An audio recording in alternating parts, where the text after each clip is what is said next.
Welcome to all of our public members who are joining us, and welcome back commissioners, and welcome back commission staff. And here Angel has already pulled up our OneDrive document.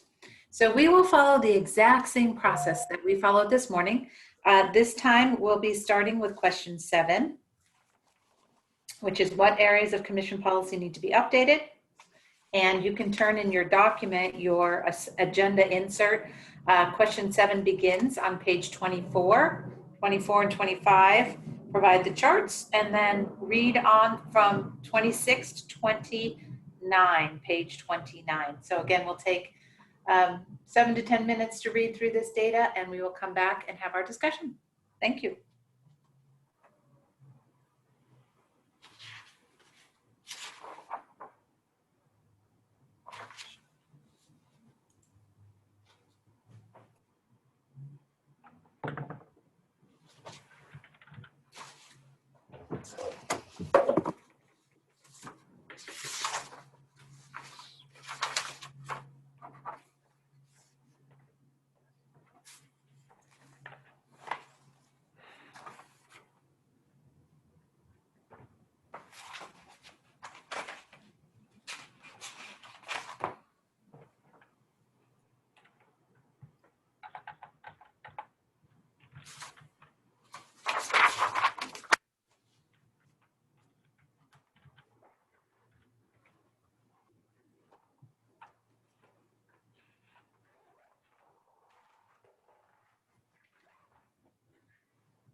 Let's take a few more minutes.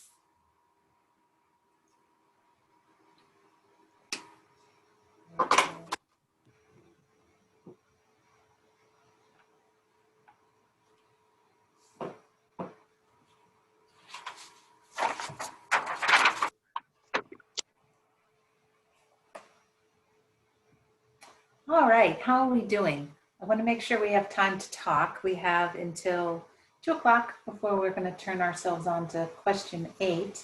And I also want to just quickly welcome Janie to the group. Welcome, Janie. Thanks. I'm just trying to get my grounding here. So yeah, it's going to take a little bit, and we're here to help you. Okay. So basically, we're taking a look at the tables. Right. And then we have high-level summary data points that will pull directly from the actual feedback that we received on the survey. And we have a couple of guiding questions that we're going to use. And then we step back and say, so what does this data, what insights does this provide to us? And what questions, new questions do we now have? Okay. Thank you. All right. How's everybody else doing? Do you want a few more minutes, or would you like to begin the discussion? Marquita, how are you doing?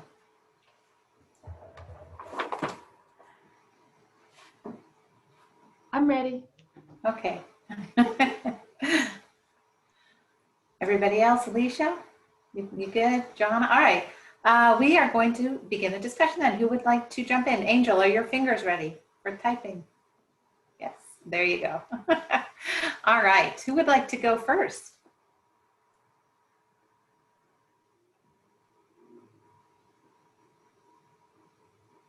Corey, you look like you're done. Who would like to go first, Joanna? Or? I can go first. Okay. I think some of the things that kept coming up was how we're preparing our aspiring educators, and I know that there's policy around what type of courses and what things that we need to go through in an EPP program.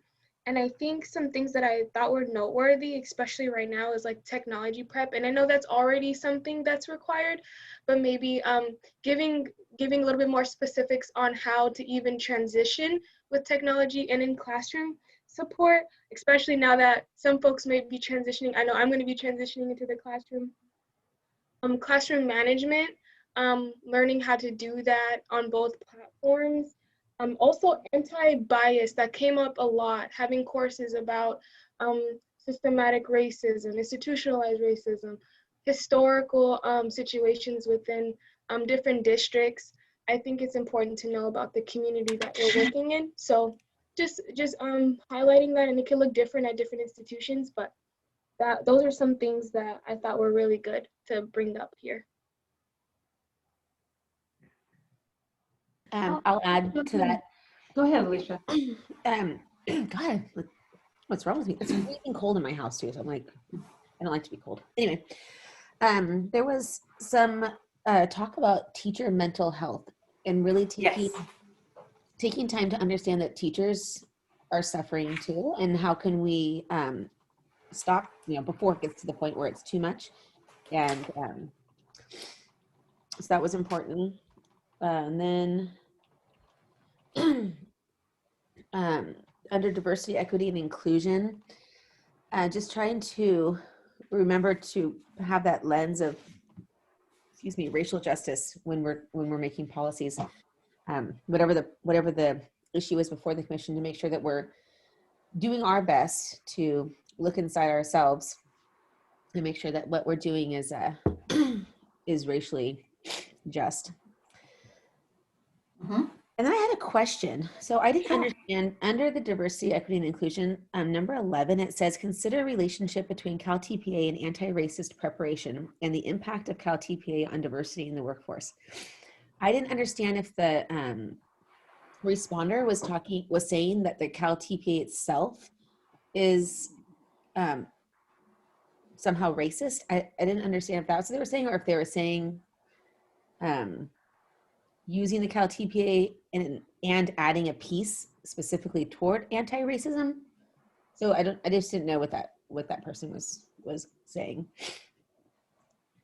Okay, well, we can make a note about that, and we can go back to the actual data in the Excel spreadsheet and double check on that. And I can do that and probably be able to tell you more about the fuller response there on Friday. But I believe I think there's a concern that the Cal TPA may be differential in some way to subgroups, and that it may be, again, providing a barrier in some way, and that we need to really watch that carefully.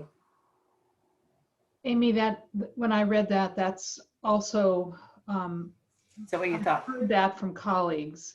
Mm-hmm. Do we have any data on teaching performance assessment rates and ethnicity? We do.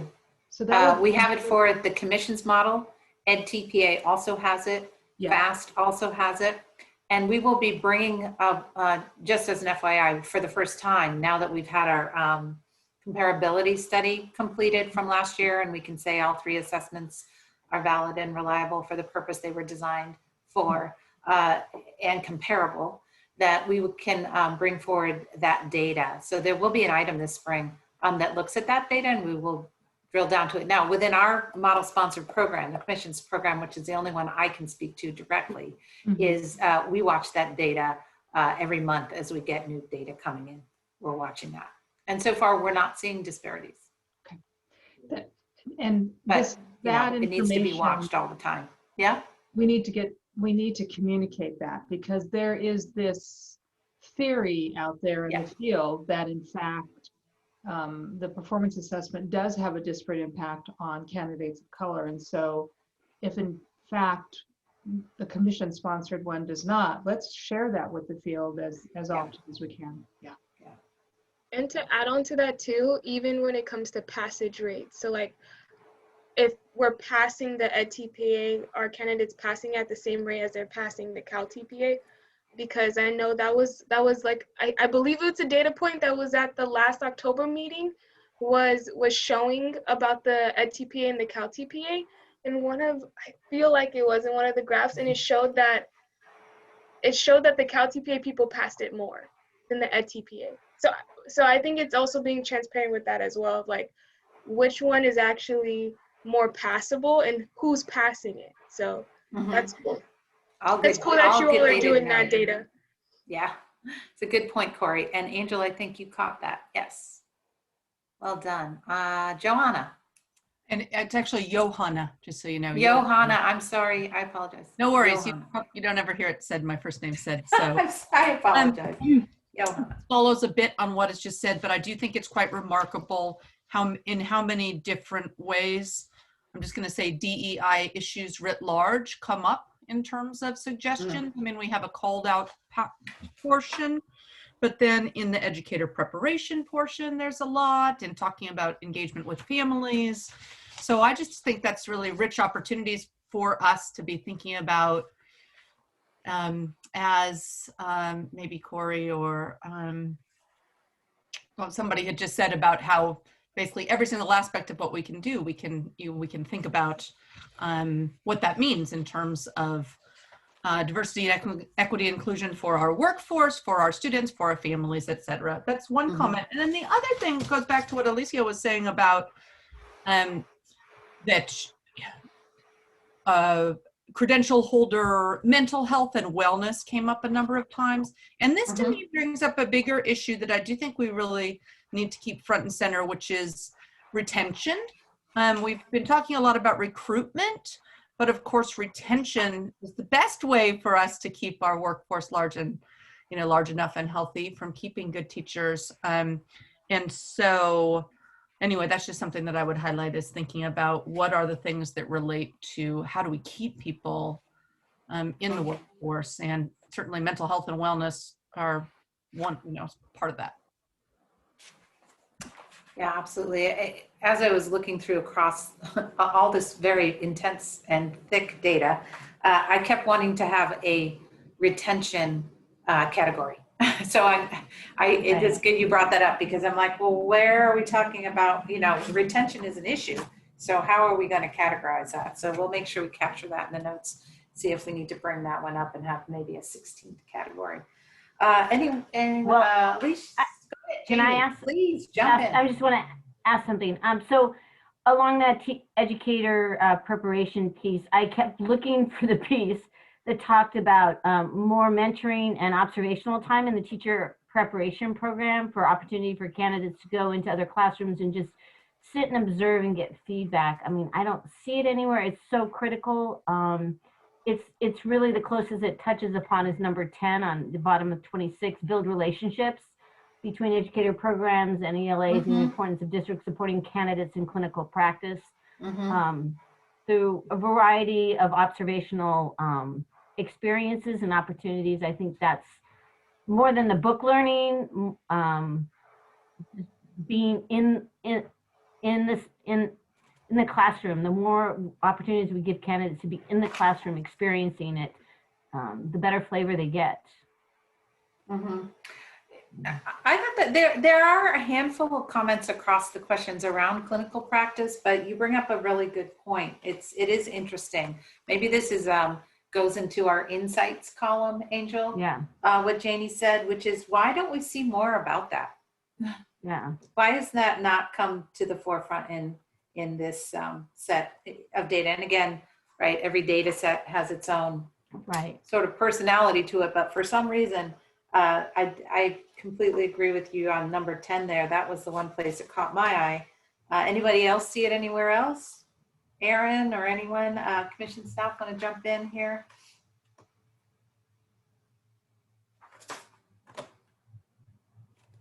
I think another good point was the early childhood education area about the inequity in compensation and establishing that credential. And I think that would be something, showing that there's value there. You have a credential for it. I think that's something that's awesome. Good. So we have about 5 minutes. Why don't we switch over to our overall, like an insight that you may be left with after looking at this set of data around what policy the commission needs to update. And what Rising, go ahead. I might offer one, and I think it's been raised by my colleagues over the last few minutes, and this idea of supporting teachers of color throughout the arc of their career. So from pre-service through preparation, through induction, and then beyond. And so that, I don't know if that's an insight, but it's something that just really jumped out at me in both this one and then the next one as well. So maybe could it be a question, Marquita? Is it how can the commission support the arc of teacher development for teachers of color? Yep. So how can the commission support the arc of development for teachers of color? Other insights or questions? Go ahead. I found on the spreadsheet I think the answer to my question, my original question about the Cal TPA. Oh, okay. It's talking about specifically in dual immersion and bilingual classrooms. So when instruction is to be delivered entirely in the heritage language, and then it's saying to take that and then ask if the Cal TPA is actually fitting into the goals of anti-racist teacher preparation and diversifying the teaching force. That all kind of goes together. So okay, that's good. Yeah. Okay, thank you for digging that up out of the data. It's always so important to be able to go back to that original data to see what the full comment was. How come we don't talk about socioeconomic disadvantage?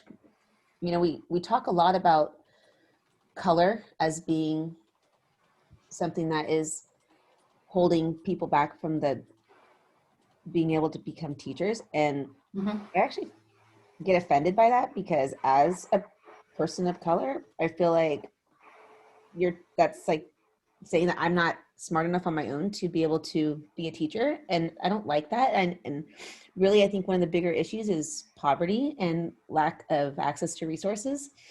So I know it's important to, of course, to talk about to race, but I also think it's really important to talk about access to resources and poverty. There were under funding. There's a number of comments too. You should relook at too. Go ahead. Sorry. Somebody was going to jump in. Maybe it's maybe it's an old term, but along what Alicia was saying, I kept looking for SES, like socially, but it wasn't a term that's, I guess, I have a lot of kids that are not of color and a lot of potentially teacher candidates that are not of color that need support.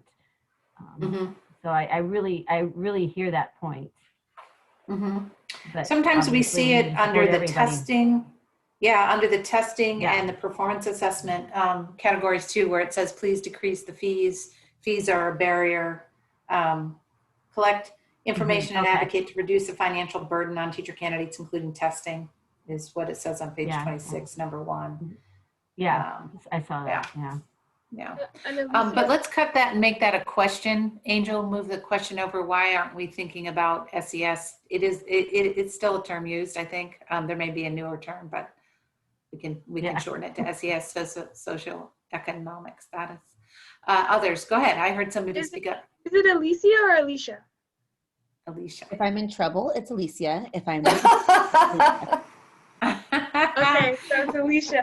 Okay, so for Alicia, like, I really appreciate you bringing that up, because also as a person of color, sometimes I feel that like a lower SES and then a person of color, like it's like one and the same. Sometimes it's like grouped, and I think that's why sometimes I like to say a diversity, equity, and inclusion lens, not a racial or bias lens, because I think it's important that when we look at inclusion and diversity, that's a category within that. So I think it's important too that we keep that also in mind.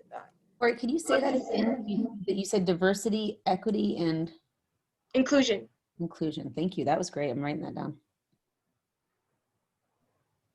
EI.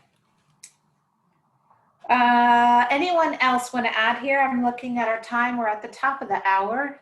Anything else that we'd like to capture on question 7 around top policy issues raised by stakeholders, and what areas might we want to highlight and or update? Anything else we want to capture after you had a chance to look through this? There was some a little bit on charter schools in there that I think we haven't mentioned charter schools at all. I don't know how much policy we have purview over creating in regards to specifically just charter schools, but to listen to those folks too in that area and just kind of get a feel for what's going on with the charter schools. Okay, so can we put that under the sort of something that struck you, the insights? What about charter schools? How are we supporting them? What can we do? And early childhood came up also. Did we capture that?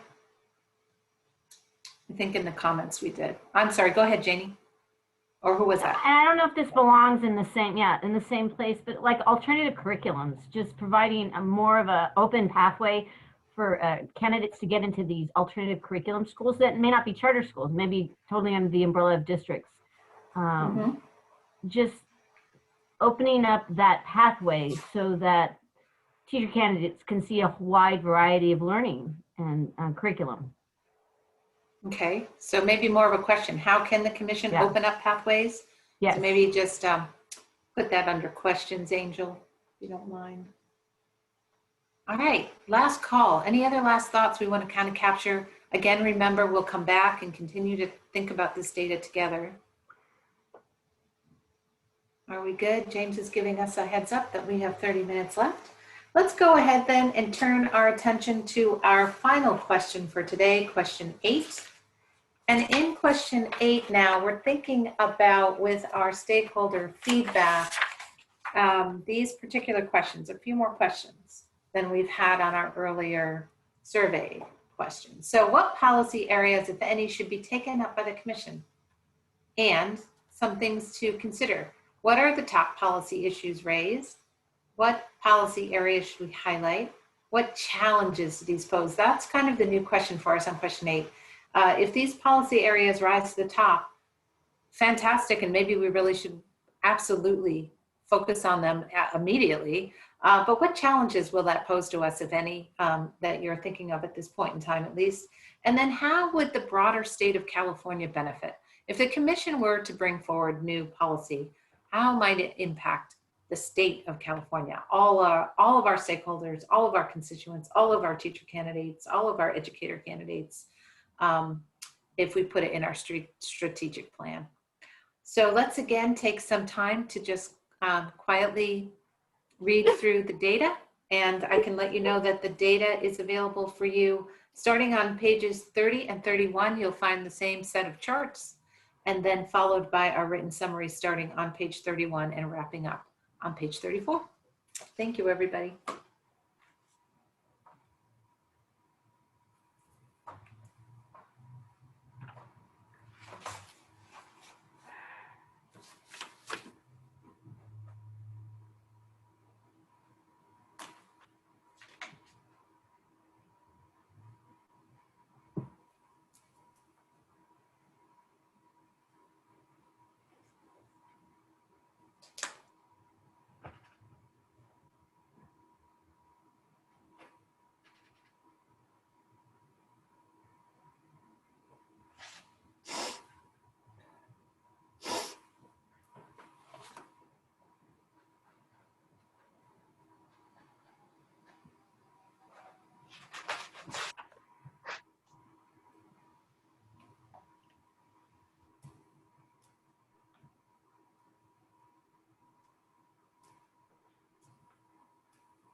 A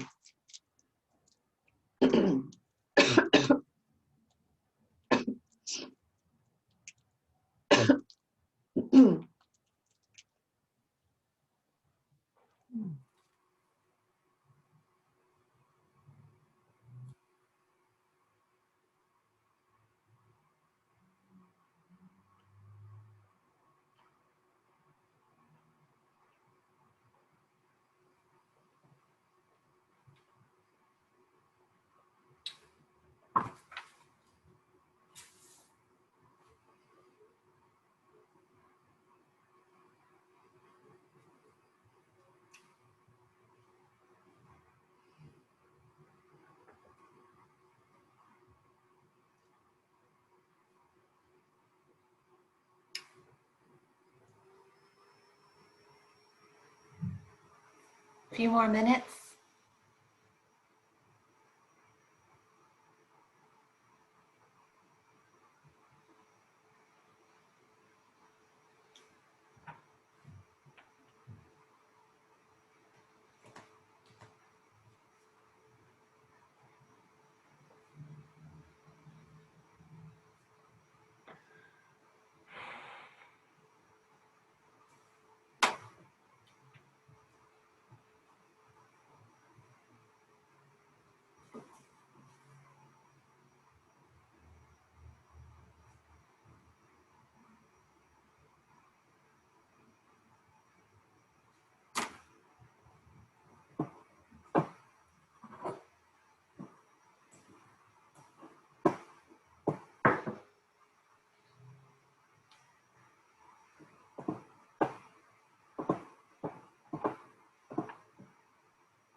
All right, how are we doing? I want to make sure we have time to talk. You ready to jump in? We also need to be thinking about who is going to feel comfortable to present our discussion findings. I think Alicia looks ready. Janie, are you ready? Mm-hmm. Okay. Johanna, you okay? And Marquita, okay. And staff, Gil and Angel, everybody good? Erin? All right, let's go ahead and have our conversation. A similar kind of set of data to the question we just looked at, but some new things pop out here. So what are we seeing?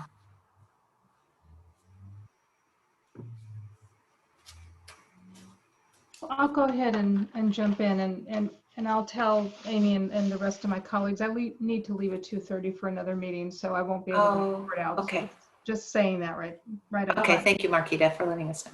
So the diversity, equity, and inclusion lens was just throughout this whole section. Yeah. Talking about the work of the commission in terms of standard settings, review teams, testing requirements, performance assessment, and then ensuring that the commission staff also has a DEI lens and/or is representative of diversity. So that was just really clear to me. The other two things that stood out for me was encouraging the commission to continue the grant work in support of efforts to increase teachers of color in the teaching force, and then to increase the number of and flexibility within pathways, including continuing our work in undergraduate programs and our community college partners. So those are the couple of things that stood out to me. Thank you for getting us started. How about anyone else? I'm going to build on Marquita's statements. I'll just add the piece about community and family engagement. I think that's really important to look at. It came up a couple times. Might be a new policy area for the commission to focus on.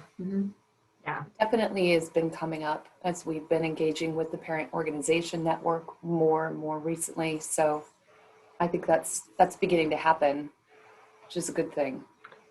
I, of And I course, think, oh, please, go ahead. I'm sorry. No, I was No, just going to say, Go ahead. I was just going to say that from the commission staff point of view and reading about, I made note of the encouragement that, we try to increase the diversity on the review team. So basically the BIR, the Board of Institutional Reviewers. And of course, I feel that's a very supportive piece of feedback, given that we just recently put a survey out to try to get more of a handle on the demographics of our Board of Institutional Reviewers, and started to really open our ears and even open our mouths and ask if there are recommendations for, different diverse groups of, educators and things around the state that we can do more to reach out to. So yeah, as Commissioner Greenough-Shire said, a lot of emphasis on diversity in bodies and content. Mm-hmm. Yeah. When I was just going to say with this engagement piece that I think building engagement with parent groups and parent bodies increases, really obviously helps with relationships. And anytime you're creating relationships, it's going to help teachers' mental health, which seem to be listed a lot here. Yeah. So I just really feel like it's relationship building at all levels: parent, teacher, teacher, student, teacher, parent, at all levels, back and forth. That building those relationships in any way we can from as many possible groups as we can is just going to help mental health issues with teachers. So I would even say, Angel, that sounds like a good insight, like a cross the board thing, building more relationships. We could put that in our nice insight, general note. put it in both columns. Absolutely. I do wonder, building on that,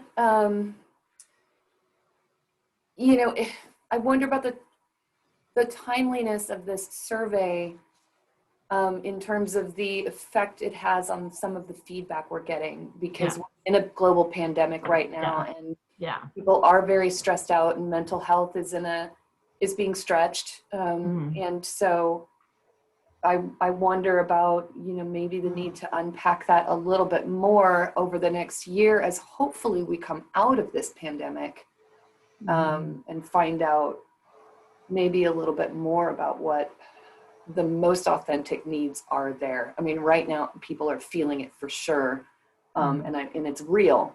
But what is it in a normal year? What are those needs?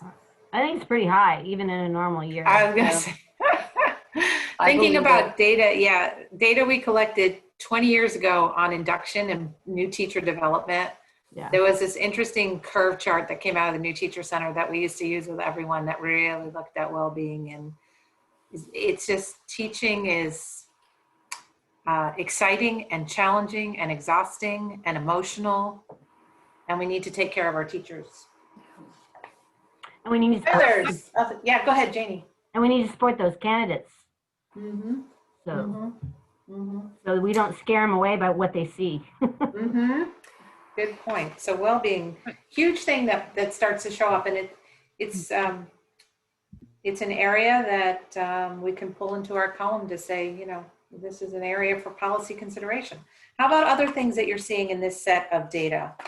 Well, I thought one thing that I thought was interesting and made me think of the comment shared by IDA about the relationship between our agency and the state board and the State Department.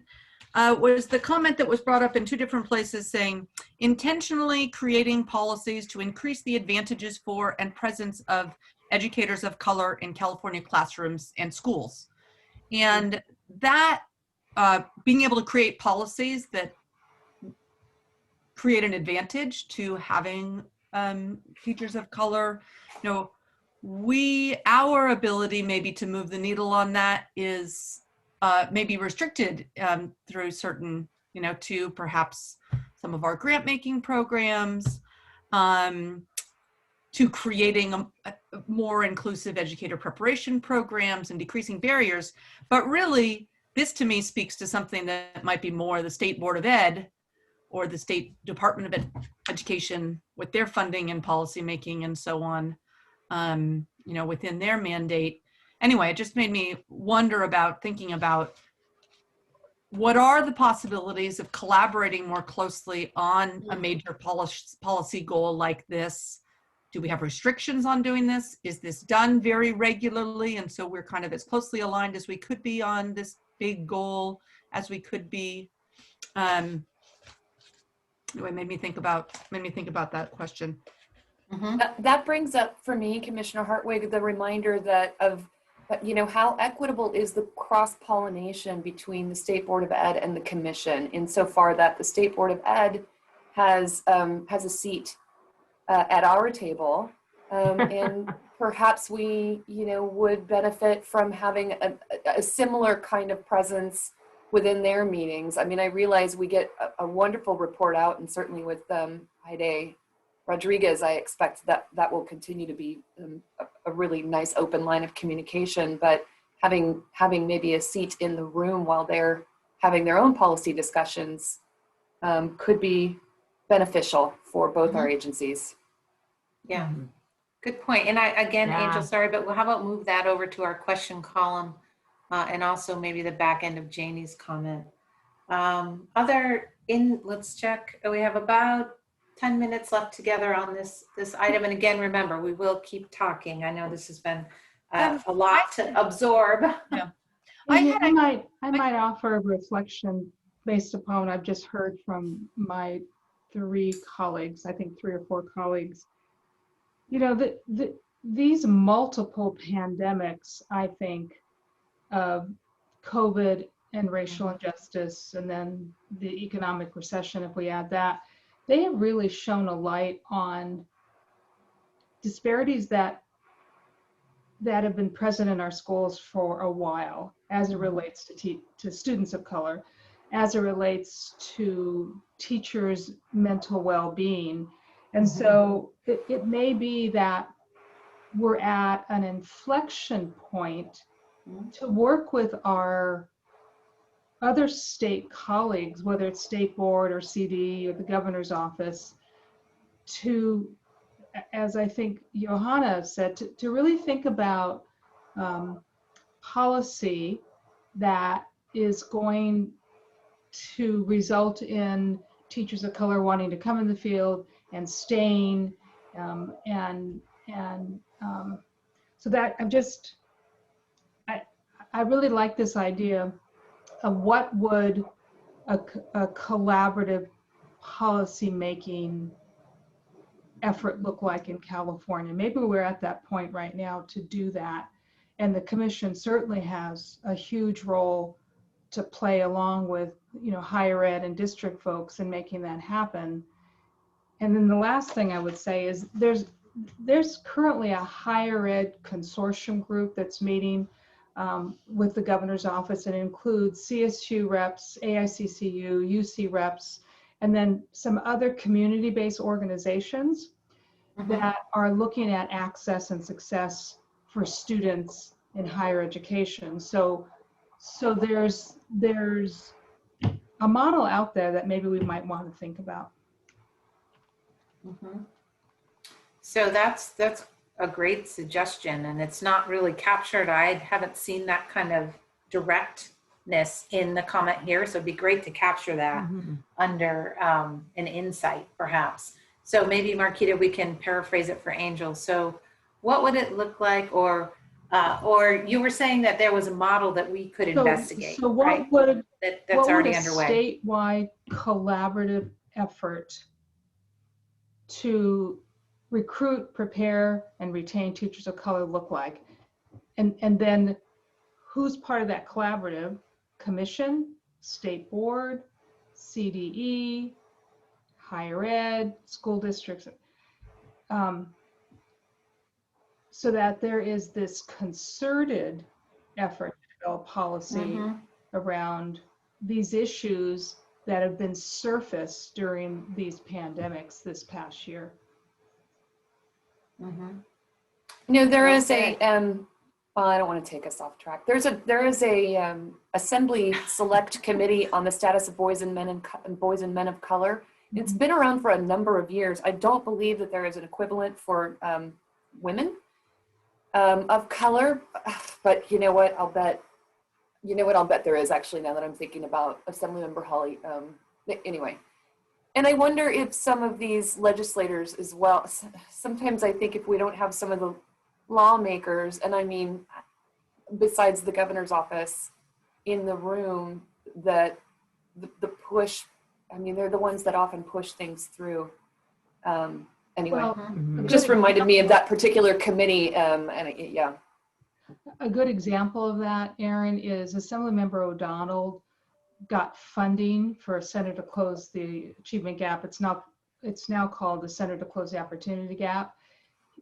He really was the force behind that piece of the trailer bill that resulted in the center. So I think you're right. I think having legislative support apart from the governor's office is important. Johanna, you were going to jump in. Oh, I had one separate thought. So I didn't, if that's okay to put in now, which Is it a insight or a question? I guess it's a question. I think my question would be, what are all the ways that we can help educate, train, shift mindsets in current credential holders in terms of DEI thinking? I'm saying that very generally, but I'm not really fully aware of all of the levers that we have for people who are already in the workforce. And so much change has happened. I think there's a lot of education and so on for folks to have, but I know a lot of our levers are within the preparation and early years of careers. So that's, I guess, a question I have is, how do we effectively educate and shift thinking and do all of the thing, or help with that, not that we're responsible for all that, help with all of that for the current workforce. Right, and there used to be a renewal requirement, right, for our credentials of 150 hours of professional development every 5 years, and that would have been a great place for a lever, as you put it, to put some parameters around that professional development, but that was removed. It would just take legislative action to get something like that. When was that? So that was also my follow-up question, because I actually didn't know. When was that requirement removed, and why was that removed? 10 years ago, at least, wow. I believe. I think it was even longer, because I think it was removed when I was first at the commission, which is now almost 20 years ago. Yeah, it was removed since I've been here, and I've been here for 19 years. So somewhere in between Amy and I. It was removed, and the Department of Finance was actually integral in having that requirement removed. I'm not sure who the backing of that was. I'm sorry. The SB 2042 panel was geared up to take that on as kind of its last chunk of responsibility, and all kinds of things happened. We fell into a depression in California, a great economic strife, and I think, as you pointed out, there were other external pressures that didn't allow us to take that back up, but it's often on our minds, I can tell you. So let me check our time again, 2:28. I know, Marquita, thank you so much. You have to leave, but thank you for being with us, and maybe you have already left. And let's just take our next minute or two here to decide who is feeling comfortable to present our thinking. So Janie, you could think about that, or Johanna. Yeah, I'd be happy to help. Janie and I could share like we did the last time if we wanted to. I could do, Janie, I could do one and you could do the other. What are we talking about? Basically, we're reporting back to the larger group very briefly. The idea being on each of the questions, each of the three groups reports back. So it's basically like 2.5 minutes per question. So you would do one question and I would do another with our high level thinking, trying not to repeat what the first group said.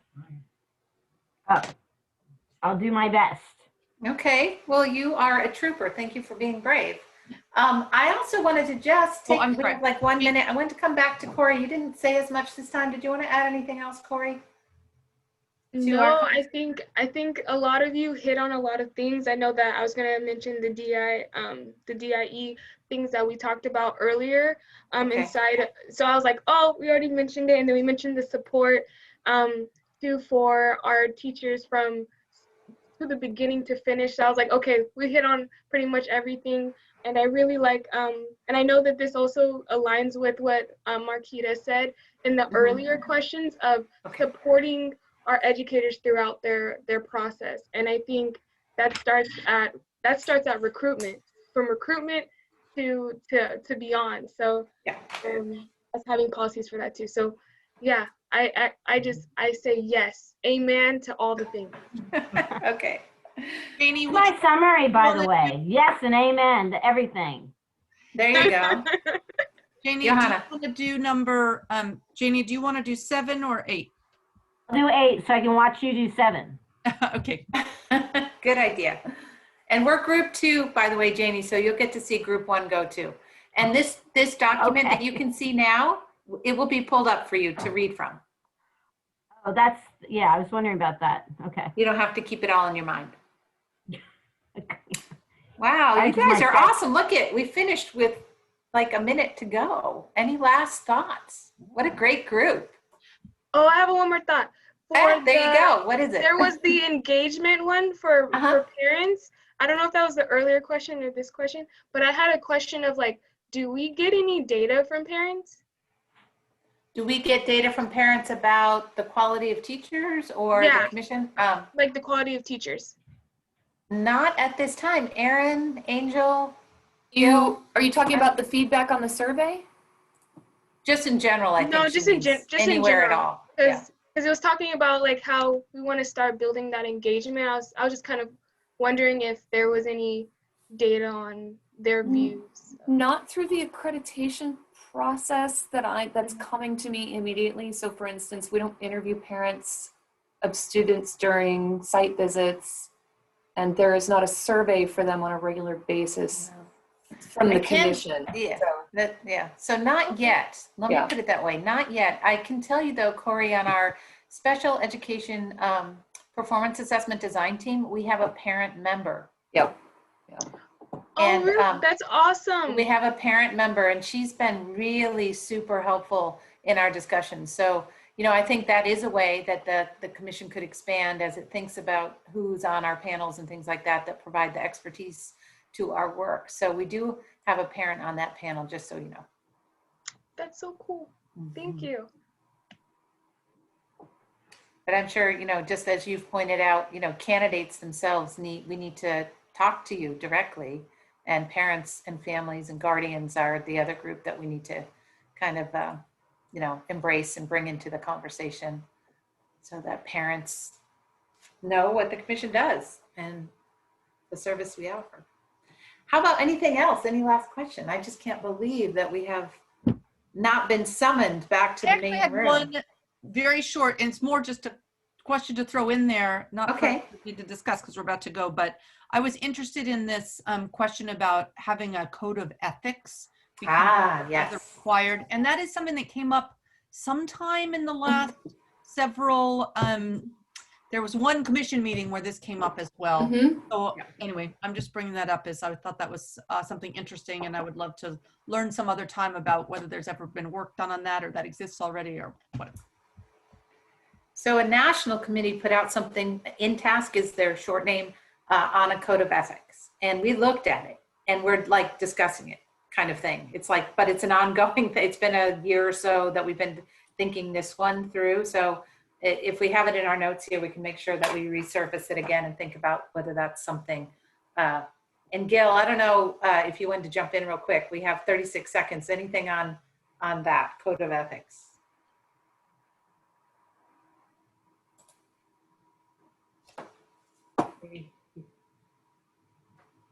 You may have already gone back. Oh, anyway, there it is. No, I had nothing to add. Oh, there you are. No, I'm good. Okay. All right. Well, thank you again. You were a great group, and we look forward to the presentation.